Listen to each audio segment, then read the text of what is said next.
mä oon horoskoopiltani Kauris, joka on myöskin aika semmoinen rahaorientoitunut ja tämmönen niin se on huomannut tälleen, kun on alkanut myöhemmin analysoida, että joo, mulla on ollut semmoista yrittäjähenkisyyttä itsessäni kyllä paljon, mutta mulla silloin, kun aloin opiskelemaan valokuvausta, niin pääsin harjoitteluun täällä Tampereella erääseen valokuvaamoon ja sitten mä tykkäsin olla siellä ja he tykkäs musta, niin sitten mä pääsin jatkaa siellä sitten töitä, että mä pääsin sen työntekijäksi. Ja sitten kävi niin, että se valokuvaamo joutui lopettaa sit yritystoiminnan ja sitten mä jäin työttömäksi. Alkoi tietysti siinä varsinkin silleen, että no niin, mitä mä haluan tehdä ja oikeasti tälle, mikä mua kiinnostaa elämässä, että rupeanko mä nyt tekemään omalla nimellä valokuvausta ja kehittää sitä vai mikä olisi hyvä.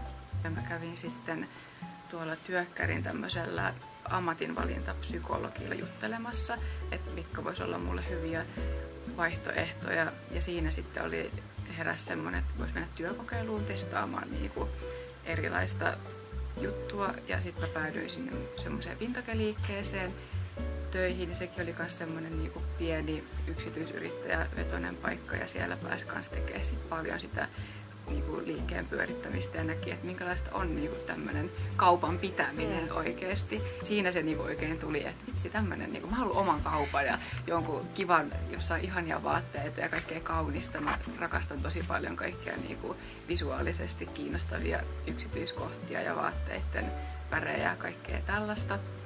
Ja sitten alkoi just miettiä sitä, että mitenkä että sitten myöskin on sitä osaamista siihen bisnekseen.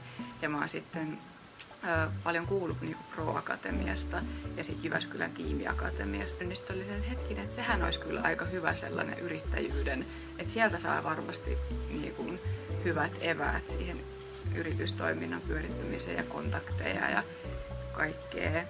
Ja sitten se ammatinvalintapsykologikin sanoi, että se voisi olla kyllä sulle ihan hyvä paikka.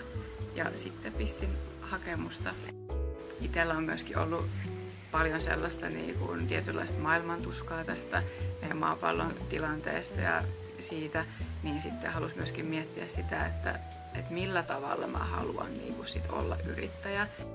Kyllä itse olen just sen oppinut myöskin just näiltä omilta yrittäjäkollegoilta, että ei se haittaa, vaikka se ei ole ihan täysin valmis, että sitä pystyy koko ajan kehittämään ja ei ole mikään ei ole tavallaan ikinä loppujen lopuksi täysin valmista. Mikään ei ole silleen lukkoon lyötyä mun mielestä yrittäjyydessä. Että se on kyllä semmoinen varmasti elämänmittainen matka, missä koko ajan vaan oppii ja just sillä tekemällä, että tekee vaan paljon ja kokeilee ja rohkeasti.